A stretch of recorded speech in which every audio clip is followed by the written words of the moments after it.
Kylee Migham, need Lewis, attends the Christadelphian Church or ecclesia that meets at Birkdale in Brisbane, Queensland. Kylee, a support worker with open minds, experienced post-natal depression and PTSD many years ago. Today she uses her personal experiences to help and guide clients through their own challenges with mental health.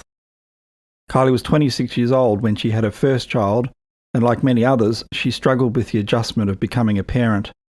She was in and out of hospital for the first 2 years of her son's life with postnatal depression and PTSD. Kylie's extremely supportive husband was there with her every step of the way to encourage her to get well again and care for their son when she was in hospital.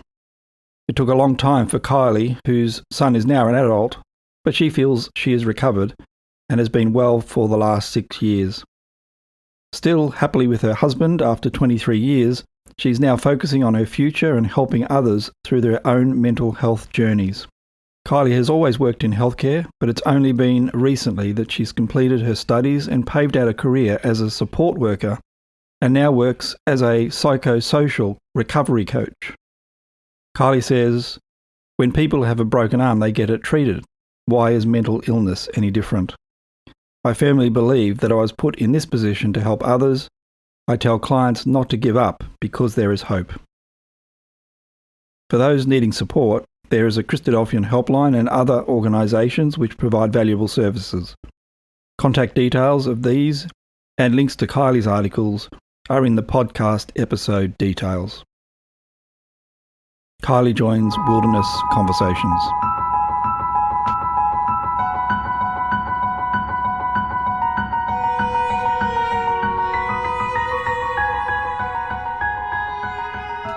Kylee, thanks very much for joining Wilderness Conversations. Oh, thanks, Steve. You grew up in Brisbane. Tell us a little bit about your upbringing. My parents were members of Woolston Ecclesia, so I was born into Woolston Ecclesia. Woolston Ecclesia was fairly young, just starting off.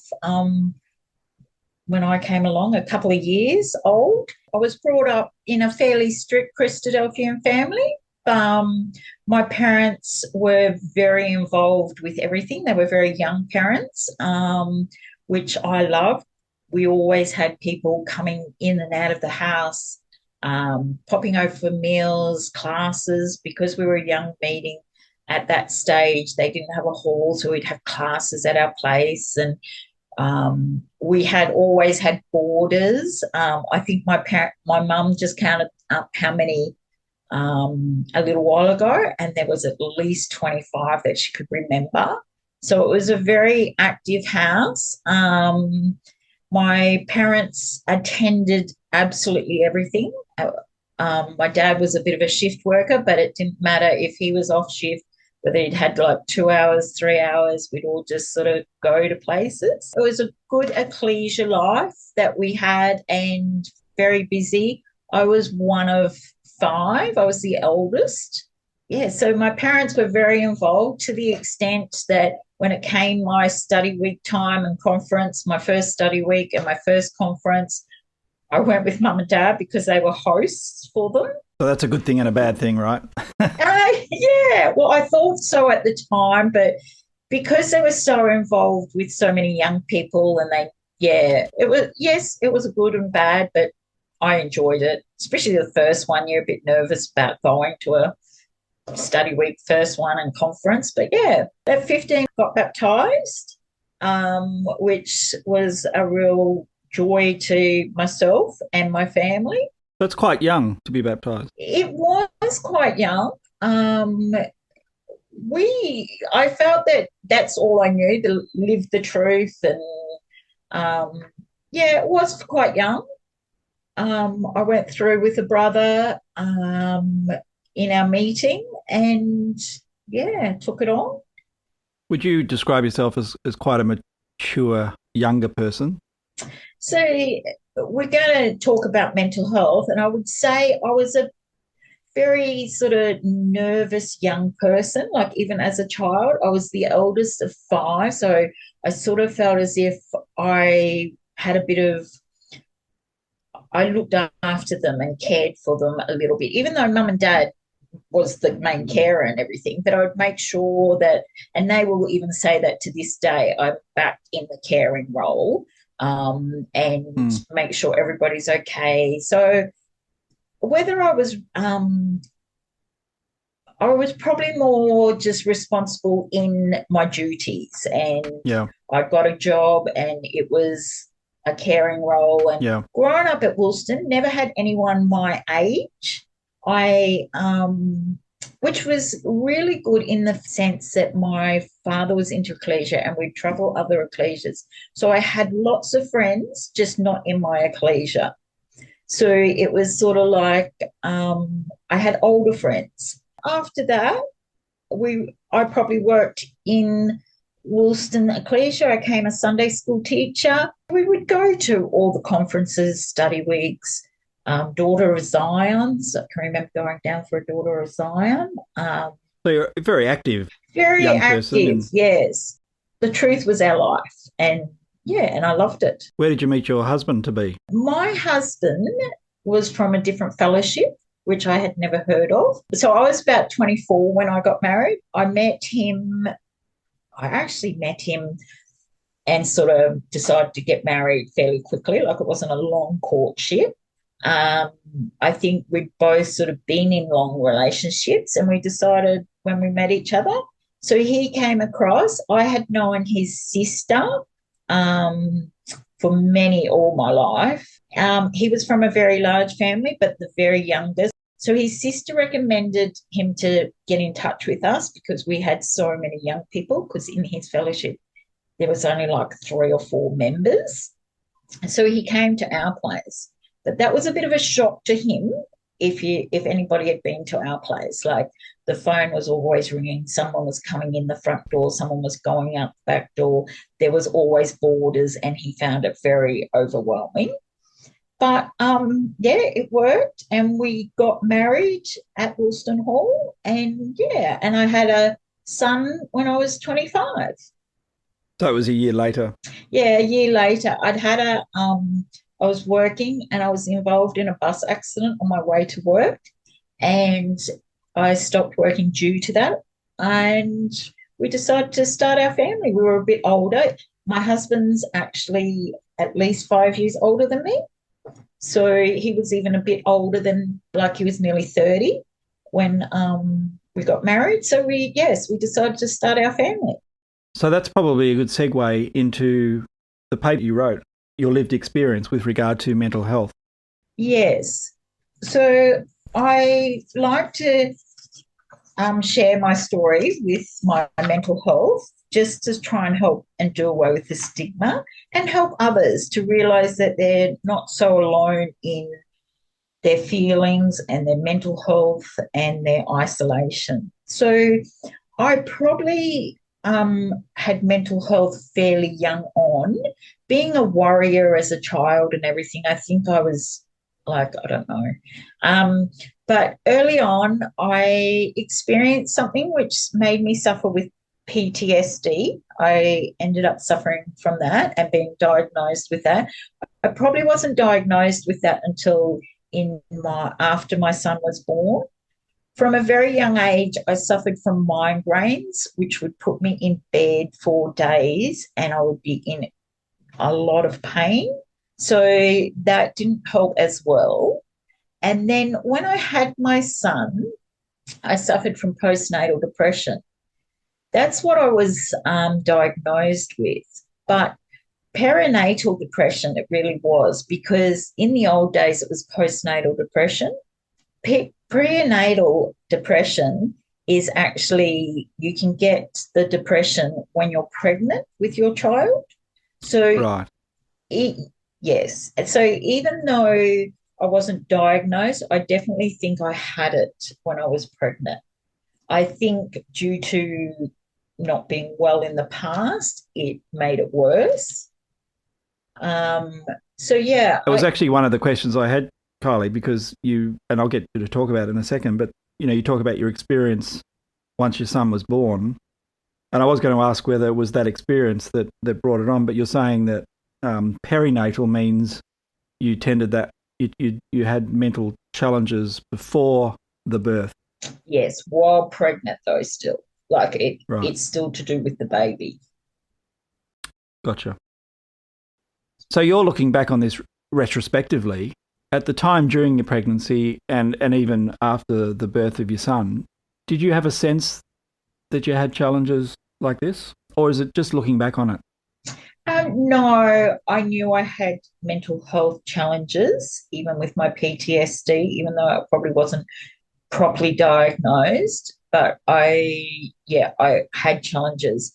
I even had challenges even when I got married. So, yeah, before I got married. So I did definitely have problems, but the pregnancy sort of gave me a lot more issues and mental health. I actually was hospitalized for quite a few months with postnatal. It was in a ward that was just for postnatal or perinatal, and it was just for mothers. And we did a program. So my husband would come and visit me every night. And then on the weekends, I would go home. And it was just to help mothers out that weren't coping with their babies. Was it exacerbated by a difficult birth or a difficult child? So, yes, I believe it was. So, even though I might have suffered a bit of depression even before I gave birth, but I think that was to do with my previous mental health. So, I did have a traumatic birth only in the fact, yes, my son had his cord wrapped around his neck, and he wasn't getting any food to it. And they noticed he'd stopped growing about 2 weeks before. So they took him early. They said I could still have a natural birth, and I was okay with that. When it all went sort of south and I ended up having a C-section, I was devastated. Just I can remember saying to my husband, why can't anything work out for me? Why can't a mother should just be able to give birth, and I couldn't even do that. Mm. And then it was sort of happy and bliss. I felt as if I didn't get that rush of just, oh, it's beautiful baby and you feed it and everything. I felt as if I was robbed at that, but I only look back at that. I don't think I felt it in the moment. You get this new baby, you try and feed it, you're trying to sleep, you're tired and everything like that. So, but at 6 weeks, things went even worse for me due to my son had to have a stomach operation. He got very sick and um, his stomach needed operating on. He was projectile vomiting and um, something valve had closed off completely. So they rushed him in, and it was very like he was taken off me very quickly, rushed into theatre, and operated on. And we thought, yeah, great, okay, go forward. And we tried to start feeding him, but like within 2 or 3 days, the surgery hadn't worked, and there was complications, and he was rushed out of into emergency surgery very, very fast. This is a second operation. Yeah, for the second operation. Um, it came back and all good. The only problem was he wouldn't, he never went back on the breast, and I kept breast pumping to try and encourage him and everything like that. But he wouldn't take the milk. So they decided to use formula and use bottles, which was fine to start off with, except he wouldn't take that neither. So we got to a stage that he wouldn't feed, and this could go on for days.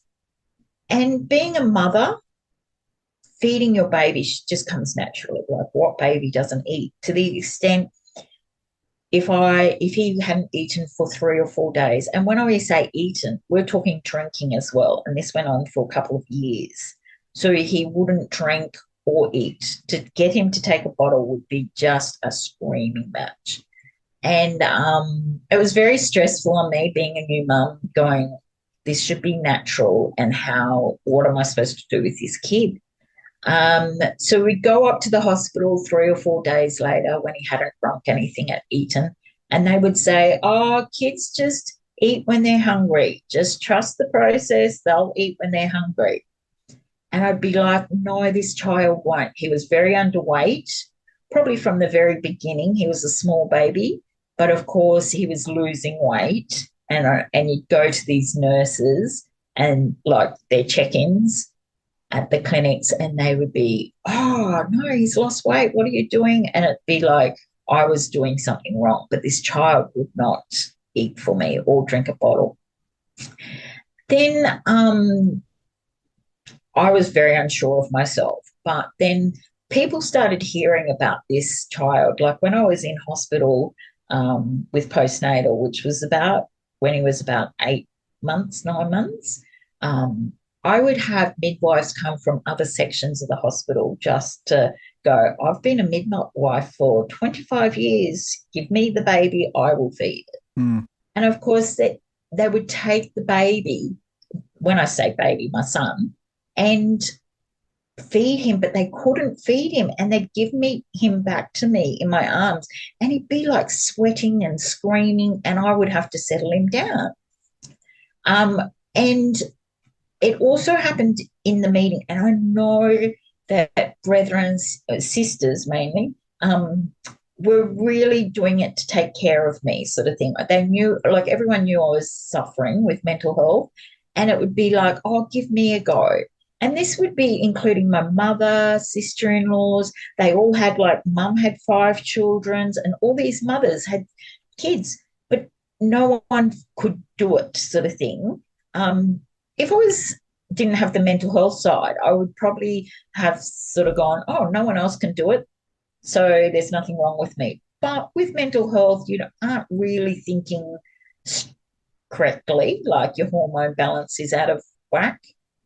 So were you all almost blaming yourself for what was happening? Oh, Is that a what you were hundred doing? percent, 100%. I would blame myself. And like I can remember going to a camp once, and this girl came up, and she was a specialist in feeding little animals. Like he was well known. He could go days without eating, so he would never cry. He slept. He was a good baby. He slept well. He was good in behavioral, like to the extent. At the end, like by the time he was supposed to start speaking, he wasn't speaking.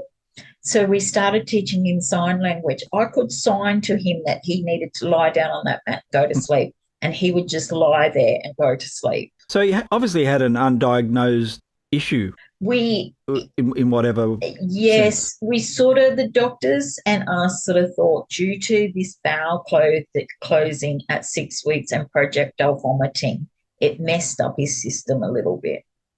Mm. So yeah, I definitely blamed myself, and I had mental health with it as well. And I really did think my husband and my son would be better off without me, because then I wouldn't be the drag. Because I also had these migraines that I sometimes couldn't look after him. Um, and my husband would have to have a day off work, or I'd have to call in a family member. And yeah, I'm a big believer that when your hormones are imbalanced, your mental health, you don't think straight. So please correct me if I'm wrong, but it seems that if you didn't have the initial challenges with mental health, you may have just dealt with your son sort of in a rational way and just sort of soldiered on and worked through it. But you had this sort of combined effect where you weren't thinking entirely straight and logical, and so you started blaming yourself for something that's clearly not your fault. Yes. And yet you were unable to get out of that sort of way of thinking. Yes. Must say, my husband was the biggest supporter of my mental health and helped me. Like, he's a very patient and loving man, and he's stuck with me, and I just really appreciate that.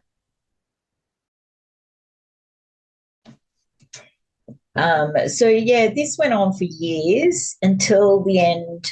We were like, no, no more tubing, because his feeding, we would get him a little bit better, but as soon as a tube went back in and he didn't have to feed, like we didn't have to force the bottles, it would go backwards. Probably a little bit of behaviour by one or two sort of thing, going, oh, I know what to do.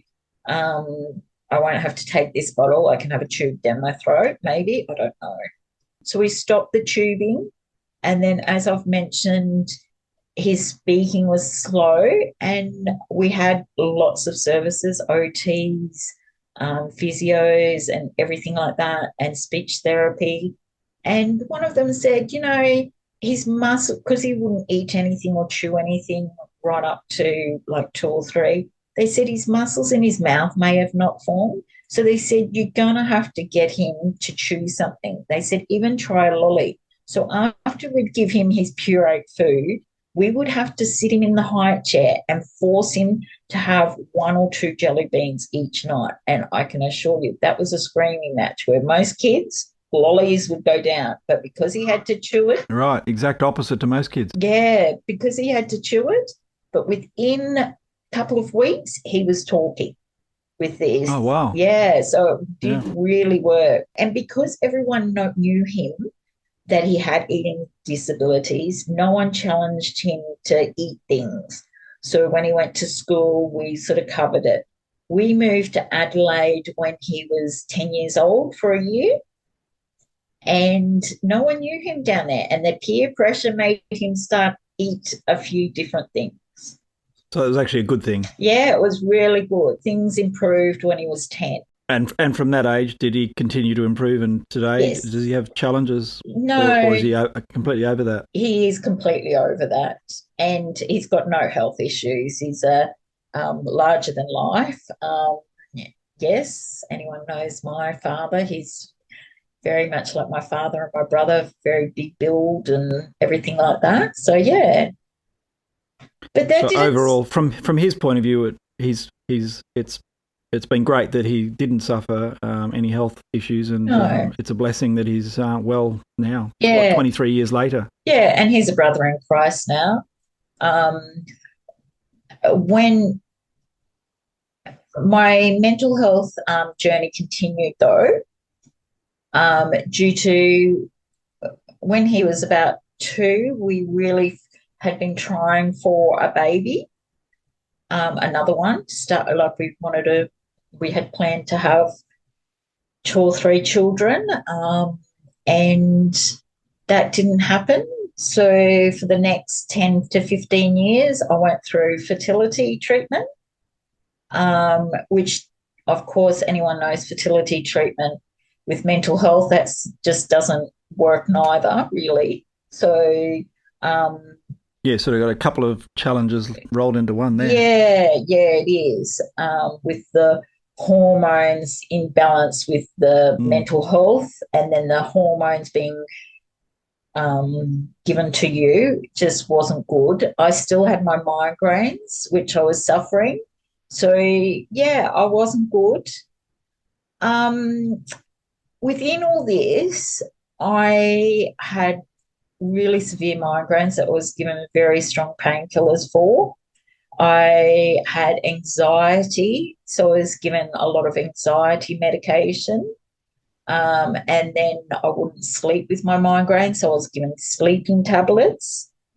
And even hospital visits, they would hand out the sleeping tablets and the anxiety medicine. I became very addicted to the medication, and that. So, what age are we talking now? So you're during the years of your son being a toddler, around those years, or a bit further on even? So my relationship with drugs probably started before I got married, but never, probably not real bad. I started probably taking anxiety medication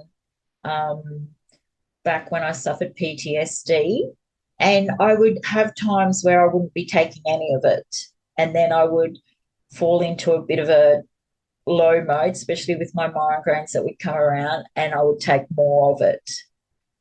With my son, probably around the conceiving and a bit later on, and the postnatal, my intake of prescription drugs went up.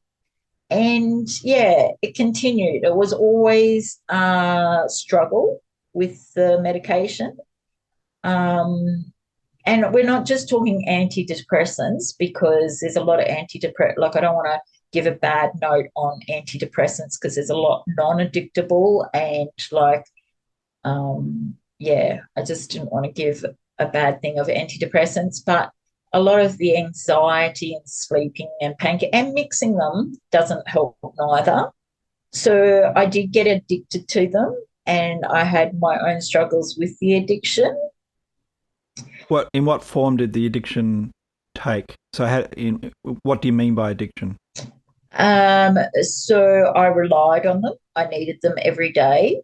And if you didn't take them, you felt terrible, or yeah, I had would have issues? felt terrible. And I probably took, like, when I was in deep depression with migraines or in bed, I would sleep for a couple of days with them. Um, when I say a couple of days, just on and off through the days, probably not the full days. It was sort of, I'd try and pull back, and then they would get me again when I fell into deep depression. It was always a struggle with them. And yeah, so this journey that I had, why I talk about it is in Christadelphian, it's sort of like, yes, I had migraines, it was well known, and yes, I had postnatal depression, but all the rest was sort of like, how do you deal with it? Like, what do you do with depression? Like, it wasn't sort of a thing that a lot of people spoke about. It was sort of, even though I tried to get the help and everything like that, it was very lonely, because I'd stay home a lot because I was unwell. So I just felt, it was not to anybody's fault. It just wasn't well known. And I hid it as well. I didn't want to be labelled with mental health and even addiction like that. That's awful. And look, I felt bad. So I still had my faith so strong, and I would pray morning and night, or even more, especially when I was alone in bed. I would pray multiple times of the day that my migraines would leave me. Like, I would get rid of the migraines. I would pray that I didn't have a migraine on Sunday so I could go to the meeting.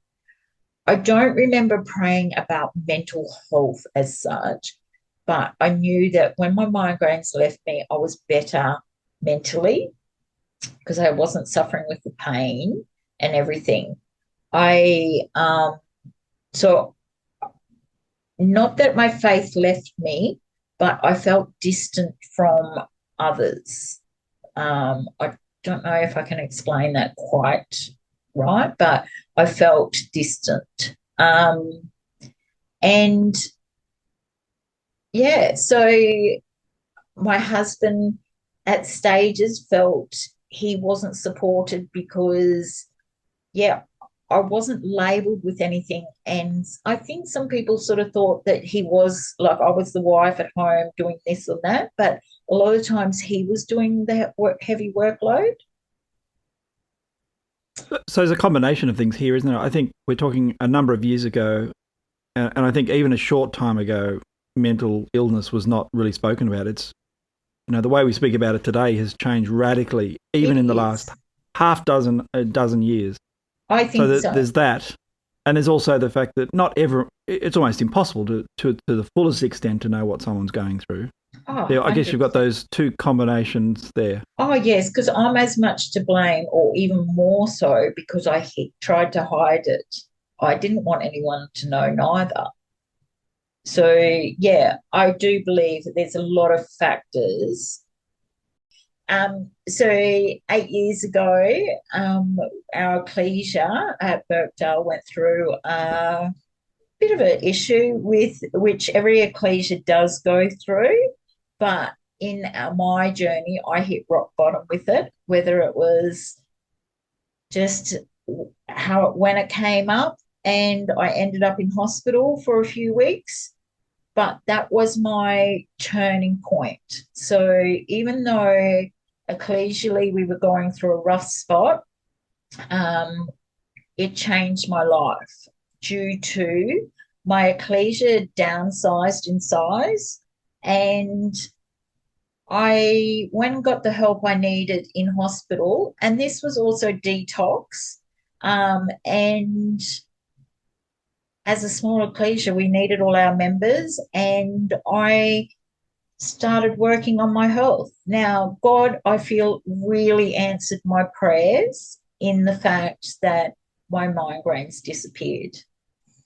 This was due to a medication that I was put on, but I do really believe that God just answered my prayers and gave me what I had been praying for that many years.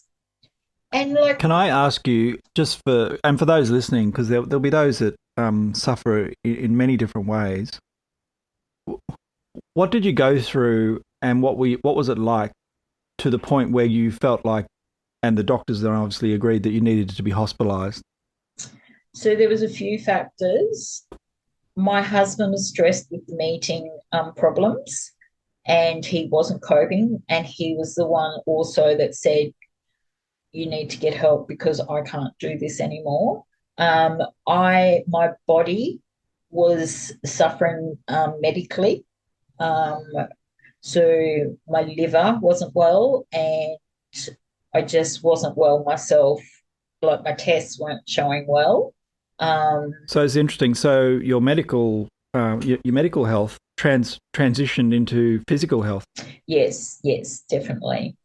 So yeah, so there was a lot of factors, but God answering my prayers to take away my migraines helped me.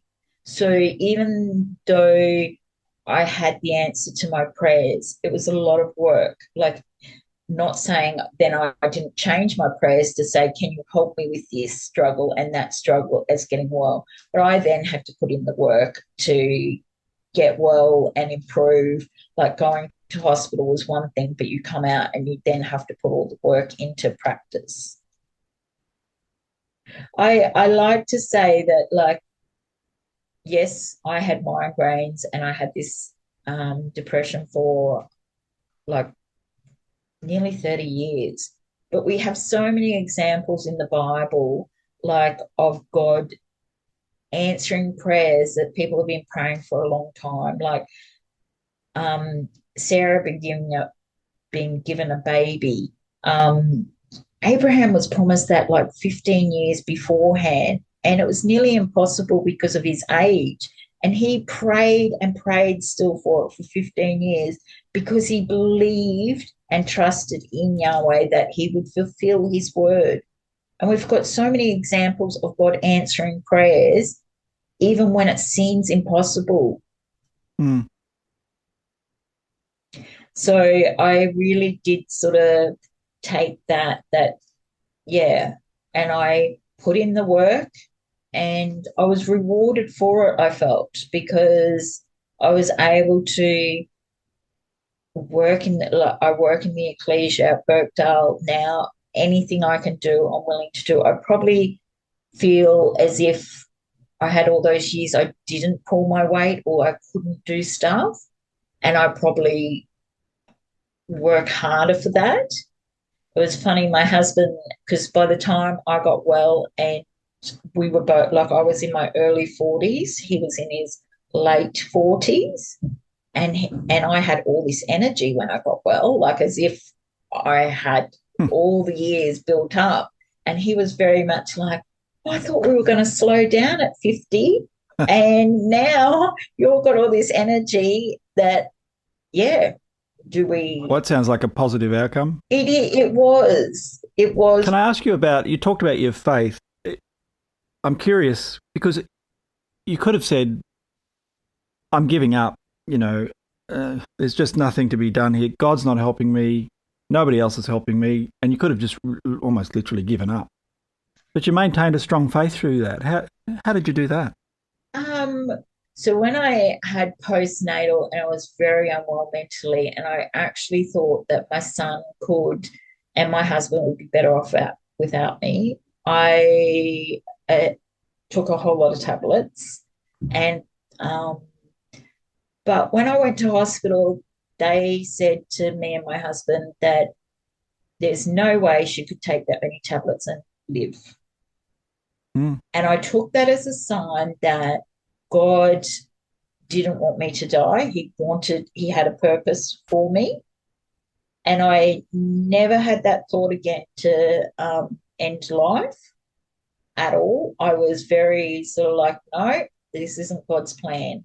So I probably never lost faith. I just went in that. It probably wasn't faith. It was more just me thinking. I loved my child unconditionally throughout it all. And that would be one of the questions, like, are you harming your child? Because postnatal is very like child safety. I never had any of those feelings, but I always had feelings against myself more so than the child. So I loved them to bits, and I really wanted the best for them. And when I was unwell, that's my thought. So it probably wasn't faith that I lost. And after that, yeah, I didn't lose faith. But you are isolated and you don't feel the strength of, not strength of God, but strength when we go and meet together. You've got the strength of God and your brethren and sisters. I probably missed that. I did also think that I wasn't worthy at some times to go and have that because of my addiction and dark thoughts, maybe. So it was sort of a funny time, but I could never say that I never went, no, God's not with me, I give up. That was never, ever crossed my mind. Can I ask you about your recovery? You mentioned hitting rock bottom. I think they were your words. You were in hospital. You came out of hospital and you talked about putting the work in. I did. What does that work look like? What sort of things did you do? So it's a lot of counselling, a lot of praying. With the addiction, it's a lot of making sure you're keeping busy. It was a lot of, just getting well, and I probably didn't understand my journey back then, but just making time. Like my husband, I was not 100% well. I was okay when we got married. Like it wasn't as if I was really sick, but not 100%. So me and my husband sort of had this whole new marriage, this whole new life. Like I was a different person. People that knew me in my teens and 20s were like, oh, Kylie's back. But my husband had never known that. So we got to enjoy life together, and we loved it, sort of thing. So we got to enjoy each other. And my son was in his teens. My husband had been really good with my son. Like on the weekends, he'd take him out, do things with him to leave me at home. But I was always envious of the time they would spend together, and I couldn't. But he was very good because my son also didn't have brothers and sisters to entertain. So my son, with only children, you've sort of got to entertain them as well. I enjoyed reconnecting with my son and spending time with him, and it was just a different way of things. And it was work. Like I did have to work on just taking care of myself, checking in with all my service providers and everything like that. The ecclesia split and we grew. Both ecclesias grew. We built better relationships now. We got over that, built relationships again back together.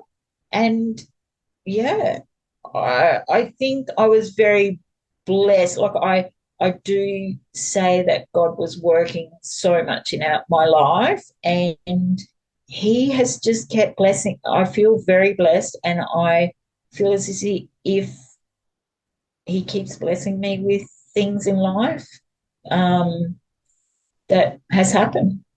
So once I got well, um, then I did all my work, and I did a few things. I went out and volunteered for a bit just to get me out of the house and give me a bit of a routine and things like that. So it was a lot of work, but yeah, did a bit of part time with my husband at his old job. He was a manager, and I would fill in while people were off. And yeah, just life changed very much for our household. But then lockdown happened, COVID lockdown. And look, from the day I got better, which happens a lot, people come out and get better and they want to just tell the world about it. And I wanted to share my story. I wanted to help others, just didn't know how to. I'd had the lived experience, but realistically, you sort of need a bit of textbook experience as well to put with it to really help. So lockdown happened. I'd left school when I was 15, didn't do real well in like English and that kind of stuff. Thought there'd be no way I could study. Like, yeah, my mum would help me with all my assignments and everything. But lockdown happened, and they gave away Cert 2s, our TAFE Queensland, for free. And I was like, I'm going to do this. It's only a 10-week course. If nothing happens, like if I can't do it, well, that's no skin off my nose because I haven't paid for it. And so what was the Cert 2 in? Community assist. Right. And the meetings were all Zoom and everything, because back then we'd always struggled on a one-wage sort of family and that kind of stuff, especially with all my health problems and everything, fertility and all that. So I didn't want to waste money. We were a one-car family, so the Zoom meetings really suited me. So I did these Zoom meetings. By about week 9 or something, well, I needed to do a job interview for the TAFE course. That was the only thing I had to go out for. I did the job interview, and they said, "Did you want to come and work for us?" And I was like, "Oh no, I wasn't thinking of working as a support." To actually go and work for TAFE? No, sorry. I did a dummy interview with a support company. And okay, so the support and this was part of the training you were doing. Yes, I was doing health in the community. So they said, "Do you want to come and work for us?" And I was like, came home to my husband and said, "Oh, I don't want to be a support worker. I want to do peer work. I want to do mental health." And he said, "Why don't you just give it a go? We're in COVID. There wasn't a lot happening. It was lockdown. Why don't you give it a go?" Okay. Well, we needed a second car as well to do that, because when I worked with my husband, I would go to work with him and come home with him, which was great for our marriage. Like, we have the time. We didn't work, once we got to work, we didn't work in the same areas. It was more just travel to and from work. So, but COVID was like a real opening, like an opportunity for us. So we got a second car due to different ways we could with the government, like being able to access our super a little bit. So we did that. I started support working, and I decided to continue my studies because that job I went to needed really a Cert 3. And she said, "Look, if you continue with us, can you just do a Cert 3 in community," which was my AA and nursing. And I was like, "Yeah, I can do it. I've loved it." So I went on to do that. I changed companies very quickly because there was a fair bit of traveling, and I moved to a company that had houses to run with people with disabilities and mental health in them. And I really loved it.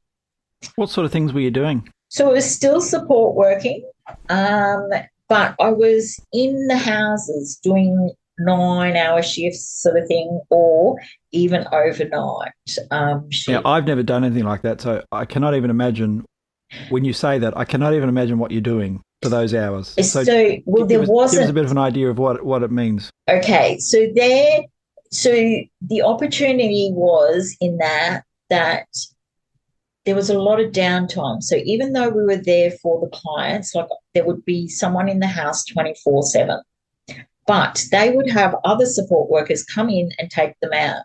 So a lot of the times we were there to make sure they had their medication, they'd eaten, but there was a lot of downtime. So with that, I was able to do my Cert 3 with TAFE and in my work time. Like it didn't impact greatly on my family, even though I'd still do a few assignments at home, like if I couldn't sleep or whether I had a day off, I may spend a day at home. But it also gave me that I could care for others in the ecclesia, and because we were in a like lockdown, we were through COVID, there was a lot going on. So I had this job that they were happy for me to study because I was studying something that would benefit them. And when I did my Cert 3, TAFE Queensland asked if they could do a story about me studying through COVID, which I agreed. And they did a story and posted it. Well, a company called Lived Experience Australia came forward and asked if they could sponsor me for my Cert 4 in peer work. This one was a really important one in the field I work. So I said yes, of course. Now, I went on then after that and did 2 diplomas in mental health and counselling to finish it off. We were dealing with COVID and dealing with people with depression and everything like that. And again, with prayer, I would always pray before I went and saw someone that I'd find the right thing to say or the way to help them and everything like that. So prayer is very big in every part of my life, even just the smallest things. I will pray for God's help. Can I go back? So you were doing work in housing, and then you went and did this. Was it peer? So after I did the work in the houses and I'd finished all my studies, I really wanted to use the peer work experience because in the houses, it was a lot of disability and I wanted to do just mental health. I'd always wanted to just do mental health. So did you stay with the same company? no. Or did you? So I decided I had moved up in the company and became manager for a while with these 3 houses, which I didn't enjoy at all because I liked working with clients. I didn't like managing a team of staff. I had Yeah, so you'd moved away from the actual people you were trying to help. yeah, in a way. and Yeah. I just wasn't material. Even though they had offered me this manager, I didn't enjoy it. I didn't enjoy managing staff and everything like that. So I decided as soon as my studies were finished, my diploma, I decided that I would look for another job. And so I became a psychosocial recovery coach. This was a very new role. It was rolled out by NDIS about 2 years ago. I had never heard of it. I've never heard of it either. Can you just say it Yeah, again? Psycho social? psychosocial. So psychosocial is how they interact with people and community. So I work with a lot with schizophrenia, delusions, border personnel disorders, and things like that. Okay, so it's focusing on helping people to be able to relate to other people and I guess get on in the world with Yes. their difficulties. Yeah. So the only reason that it came to my attention was the criteria for this role through the NDIS was 2 years in mental health, suffered your own mental health, and had done your Cert 4 in peer work. And I was like, oh, this job sounds like what I've wanted. I fit the criteria. Again, I really do think God was sort of giving me this opportunity. And being a Christadelphian, we are very, if we've grown up with the background I have, attending things, socializing, going to conferences, going to camps, we're very good at interacting with all types of people and to communicate well. So, psychosocial recovery coach, what sort of things do you do with somebody to help them? Um, Do you go and visit them, or are you doing stuff online or on the telephone? How does I do go what's a and normal? visit them. So a lot of my clients have been in hospital. So sometimes they're coming back out into community and need to just engage in services and get hobbies and that kind of stuff. So I will go to visit them, but I also work with all their services, all their stakeholders. So quite often we'll have meetings and work out what best care they need or what services they need. So I'm going into hospitals. I go to their medical hearing tribunal or QCAT, public trust, all those hearings to make sure that I know what's going on for them and make sure that they're sticking to their orders. Like quite often in treatment orders, they've got to have medication or injections, public guardians, public trusts, that's their money, public trust. And yeah, it's just working with them. I probably go and see them once every 3 weeks, 4 weeks, and just work behind the scene with them. Sometimes when they're having a crisis in life, you're seeing them more and doing more for them. And when life's going good for them and you've got them all set up, you don't do as much. So it just really depends. Quite often I'm going into hospital systems and bringing them back out into community. So, It sounds like quite an involved job and a significant role that you're playing. yeah, I love it. It's taught me a lot that I can use even to help others in the ecclesia. So, given your experiences with mental health yourself, and now your education and your experience as a provider now, what are some of the messages around mental health that are worth talking about? In particular, I'm thinking, how would we identify a mental health issue if someone was struggling? What are the sorts of things we should be looking for? Yep. So even though I've shared my own mental health experience, but we've got so many Bible examples as well. Like David was troubled and in deep despair, and Elijah was discouraged and weary, and the list goes on with Jonah and Job and Moses, and even Jeremiah wrestled with his great loneliness and feelings of defeat and insecurity. And this really also affects our brethren and sisters. And we really should be looking out for the signs that if anybody is feeling this, there's like symptoms and signs of like, and this can be our other brethren and sisters or even us. If we have feelings of like sad, teariness, anxious, irritable sometimes, and we don't know what's making us irritable, or feeling hopeless, doubting ourselves more than normal, feeling exhausted all the time and tired,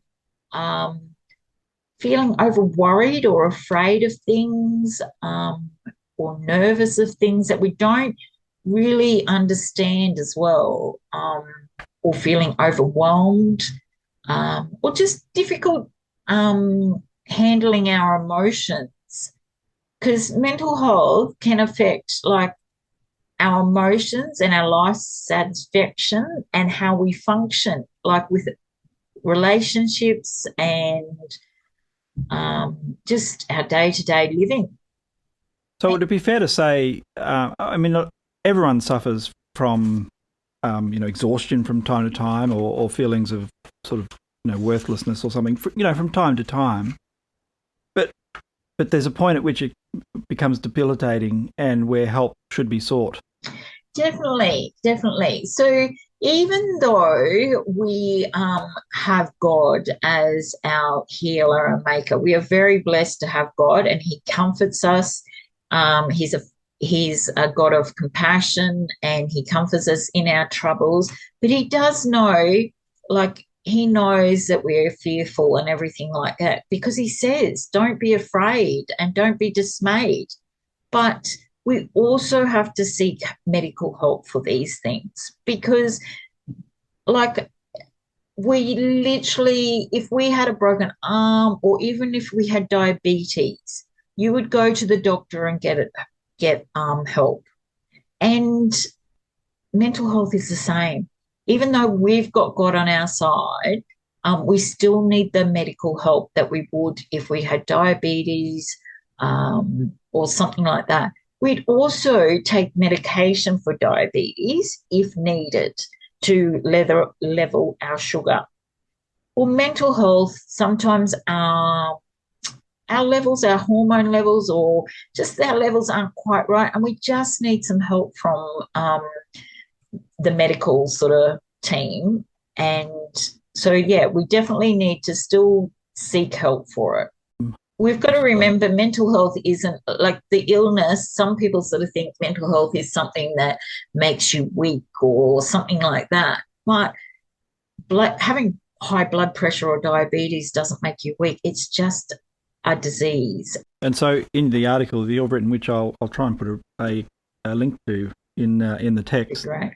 But you refer to, and I guess it's thoughts that overwhelm you, such as life is too hard, or I can't cope, I can't focus, I'm useless or no good, everything's wrong, there's no way out of this, things are not getting better, I've got nothing to look forward to.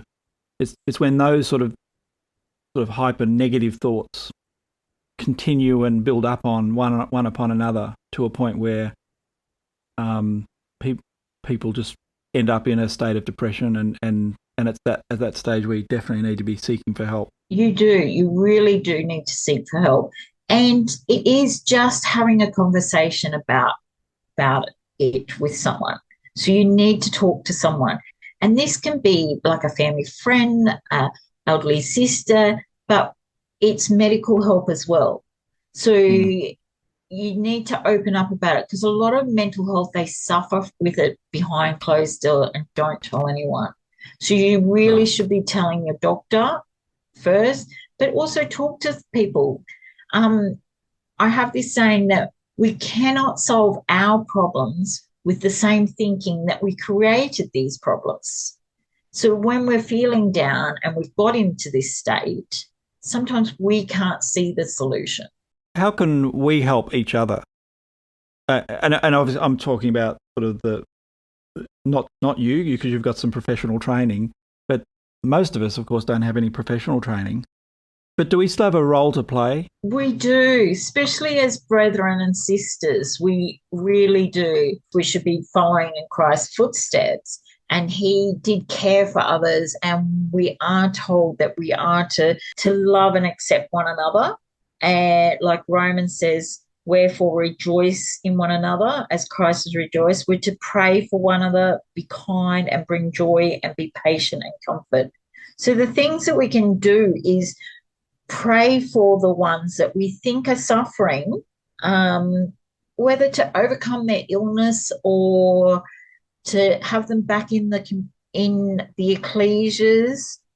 Sometimes we don't know what to do to help them neither.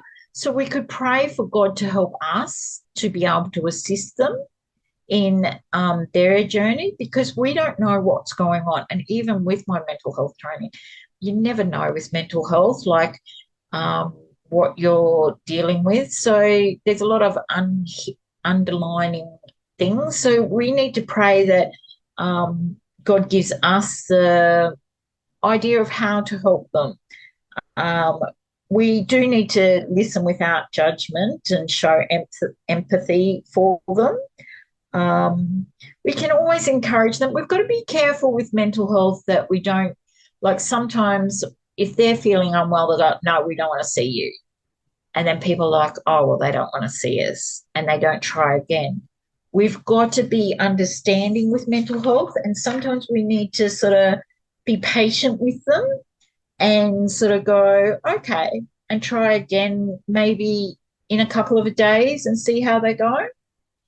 So it's sort of a persistence required, isn't there? There is. It's sort of being supportive and, yeah, not being judgmental in the fact when they're having a bad day, they may take it out on you. And when I say out on you, sometimes we're a bit precious with our feelings, but we've got to remember we've got to take time out of our busy schedule to sort of have time. It can't sort of be, they can't sort of feel as if they're being squeezed in, and you've got to have time to just sit and talk to them. Mental health is a slower sort of pace than we're used to. I heard someone say once, I felt like I was a project. And I sort of resonated to that, because it's so easy to say, this is a job, I need to look after so-and-so. So you kind of make it a project. Yeah. Which is a terrible way of thinking about things, isn't it? And it is. So you've just got to sort of have the time and make the time. We also have these phones, which like people are like, oh, we're always on phones and things like that. But they're a good thing too. Like, say you've got someone that's just lost a loved one and you're like, oh, what do I say? There's so much on the internet. Take a photo of an image that says thinking of you. You don't have to say much, but you're in my thoughts or prayers. Like, just know that you've thought about them or they've been there. It's a very lonely life, mental health. And sometimes it's nice just to get that message to say, oh, someone's thought about me. We've got to remember that we are commanded to love one another, and take care of each other. Yeah. If you are suffering from mental health, like yourself, and you are caring for a family, I just must also say that we've got to remember, like, I love using the saying, when we are in an aeroplane, if the plane's going down, you are told to put on your mask first before you can care for others. Put on the child second or the elderly one second. So you do need to go and get help to look after yourself, because you're no good to anyone without being well yourself. The other bit of saying I like is that if you had a family member suffering from mental health and you thought, yeah, they really need to go and see a doctor, you'd give them that advice. So sometimes, I give this advice, it's sometimes a lot harder to take your own advice, but you really should. You should, you'd say to them, if someone was sick, go and see a doctor. This is something that you should be doing then. Yeah, caring for ourselves, it sounds like an obvious thing to do, but I actually think it's true. I think sometimes we do tend to downplay that, don't we? And there's a saying where people spend more money looking after their dogs than on their own healthcare, on their pets. Yes. And there's a sense of truth in that, in the sense that we can we can limit the care that we need for ourselves. Yes. Out of some sort of sense of, I think, misplaced humility or something else, I'm not sure, but it is important for us to care for ourselves, and that enables us to care for others, and we're no good to others if we're not well ourselves, as you just said, which is well said. And especially with postnatal and mothers and fathers, part of taking care of your children and others is taking care of yourself. Sometimes we think that taking care of ourselves is selfish, but actually taking care of ourselves is so that we can give better quality time or something better out of ourselves to our children or loved ones. Kylee, what would be a final word on this that you think might be helpful for us? Well, living in the last days, I think we're going to see more of it. But what we inspire to do and what we believe is the coming of our Lord Jesus Christ. Because as we know, that we all long for that day when God shall wipe away all our tears from our eyes, and there shall be no more death, nor sorrow, nor crying, neither shall there be any more pain, for the former things have passed away. Even so come Lord Jesus. So we long for that day, and that's what we've got to hope for. Even when we're sick, we just hope for that day. We've given that hope that we all long for. That's a great way to finish, Kylee. Thank you for joining Wilderness Conversations. Thank you very much, Steve.